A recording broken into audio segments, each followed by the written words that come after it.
Dear students, in the previous teaching learning of lesson A Question of Trust, we studied the lesson up to this page.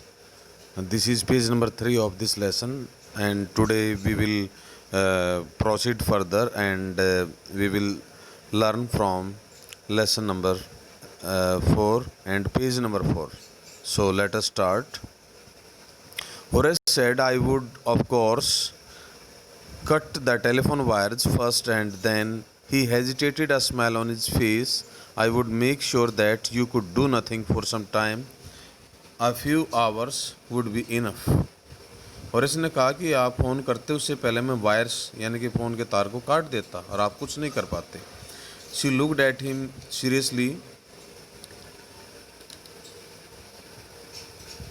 She looked at him seriously. Horace paused and then said, I think I was trying to frighten you when I said that. Horace ने कहा कि मैं तो आपको डराने की कोशिश कर रहा था. You didn't frighten me. Horace suggested it would be nice if you would forget you ever saw me. Let me go. Horace ने सुझाव दिया कि सबसे अच्छा कि आप मुझे जाने दें. Let me go, मुझे जाने दें. The voice was suddenly sharp. आवाज़ में तेजी आई. Why should I? You were going to rob me. If I let you go, you will only rob someone else. Society must be protected from men like you. तो उस lady ने कहा कि मैं तुम्हें कैसे जाने दूं? तुम किसी और को लूटोगे और तुम्हारे जैसे लुटेरों से समाज की रक्षा की जानी चाहिए. Horace smiled. I am not a man who threatens society. I steal only from those who have a lot of money. I steal for a very good reason and I hate the thought of prison.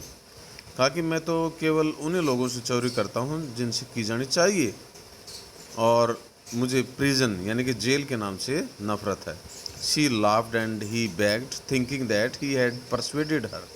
उसने सोचा कि उसने महिला को persuade कर लिया. Persuade मनाना, राजी करना. Look, I have no right to ask you for anything, but I am desperate. Let me go and I promise never to do this kind of thing again. I really mean it. मुझे जाने दो और promise करता हूँ मैं आगे कभी चोरी नहीं करूँगा. She was silent, watching him closely. Then she said, You are really afraid of going to prison, aren't you? तुम वास्तव में जेल जाने से डरते हो, क्या तुम नहीं डरते? तो ये aren't you जो लिखा है यहाँ पे और क्वेश्चन मार्क लगाया है, इसको हम टैग क्वेश्चन कहते हैं. तो ये ध्यान रखें इस चीज़ का भी, ये ग्रामर का पॉइंट है, इसको हम टैग क्वेश्चन कहते हैं. तो कहा कि तुम जेल जाने से डरते हो, aren't you? क्या तुम नहीं डरते? She came over to him, shaking her head. I always liked the wrong kind of people. तो उस महिला के विचार देखिए कितने डिफरेंट विचार हैं उसके.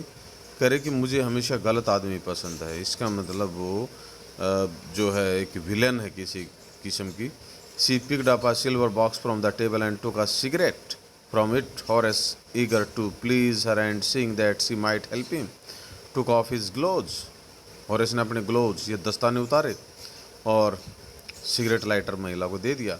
You will let me go. He held the lighter towards her. Yes, but only if you will do something for me. Anything you say. Before we left for London, I promised my husband to take my jewels to our bank, but I left them here in the safe. I want to wear them to a party tonight, so I came down to get them. But कहा कि London जाने से पहले मैंने अपने पति को कहा था कि मैं इन गहनों को यहाँ से ले जाऊंगी, लेकिन मैं भूल गई. और smiled. You have forgotten the number two open the safe, haven't you? ये फिर टैग क्वेश्चन लग गया, हैवंट यू. तुम नंबर भूल गई हो, क्या नहीं भूली हो? Yes, replied the young lady. Just leave it to me and you will have them within an hour, but I will have to break your safe. चिंता मत करो, लेकिन आपकी तिजोरी तोड़नी पड़ेगी. Don't worry about that. My husband won't be here for a month and I will have the safe mended by that time. चिंता मत करो, मेरे पति 1 महीने में आएंगे और तब तक मैं अलमारी की मरम्मत करवा लूँगी. मेंडेड, मरम्मत करवाना. And within an hour, Horace had opened the safe, given her the jewels and gone happily away. For 2 days he kept his promise to the kind young lady. On the morning of the 3rd day, however, he thought of the books he wanted and he knew he would have to look for another safe. चलो 2 दिन हो गए, उसको पैसे तो नहीं मिले क्योंकि चोरी नहीं कर पाया. But he never goat the chance to begin his plan. By noon, a policeman had arrested him for the jewel robbery at Short Over Grange. Short और ग्रेन्स में रॉबरी के लिए, रॉबरी होता है चोरी करना, डकैती करना, उसके लिए पुलिसमैन ने उसको गिरफ्तार कर लिया. His fingerprints, for he had opened the safe without gloves, were all over the room. क्योंकि उसकी उंगलियों के निशान सारे कमरे में थे. And no one believed him when he said that the wife of the owner of the house had asked him to open the safe for her. The wife herself, a grey-haired, sharp-tongued woman of 60, said that the story was nonsense. क्योंकि जो उस घर की असली महिला थी वो 60 यानी 60 वर्ष की एक बुजुर्ग महिला थी. उसने कहा था कि क्या बेतुकी बातें कर रहे हो तुम. Horace is now the assistant librarian in the prison. He often thinks of the charming, clever young woman, lady who was in the same profession, उसी धंधे में थी, यानी कि वो भी चोर थी, as he was, and who tricked him, जिसने उसको ट्रिक किया, धोखा दिया. He gets very angry when anyone talks about honor among thieves. जब कोई चोरों के बीच में ईमानदारी की बात करता तो उसको गुस्सा आता है. तभी तो इस लेसन का नाम लिखा गया है क्वेश्चन ऑफ ट्रस्ट. क्योंकि यहाँ हम इस पिक्चर में देख रहे हैं, इस महिला की पिक्चर के ऊपर भी क्वेश्चन मार्क लगा रखा है, क्योंकि उसने ट्रस्ट किया और उसको सजाए जो है जेल मिली. अगर वो क्वेश्चन लगा देता, वो ट्रस्ट नहीं करता, तो शायद वो बच पाता. और इसके जो ऑथर हैं वो हैं विक्टर कैनिंग. हम इसकी क्वेश्चन आंसर्स की भी बात कर सकते हैं. Did you begin to suspect before the end of the story that the lady was not the person Horace Denby took her to be? If so, at what point did you realize this and how? क्या आपको संदेह हुआ है कि कहानी के अंत से पहले ही हॉरेस ने उस महिला के ऊपर शक करना शुरू कर दिया था? अगर ऐसा है तो कैसे आपको पता चला? तो ये क्वेश्चन है और इसका जवाब आप प्रयास करेंगे लेसन को पढ़ के.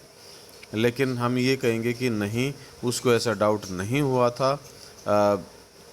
Horace Denby has no doubt or suspect about the presence of the lady. He took her to be the owner or mistress of the house, and he thought she was speaking the truth, and so he tried to help her and took off his gloves. He gave her lighter and broke open the safe so that he could help her. Second question, what are the subtle ways in which the lady managed to deceive Horace Denby into thinking she is the lady of the house? Why doesn't Horace suspect that something is wrong? The woman was full of confidence.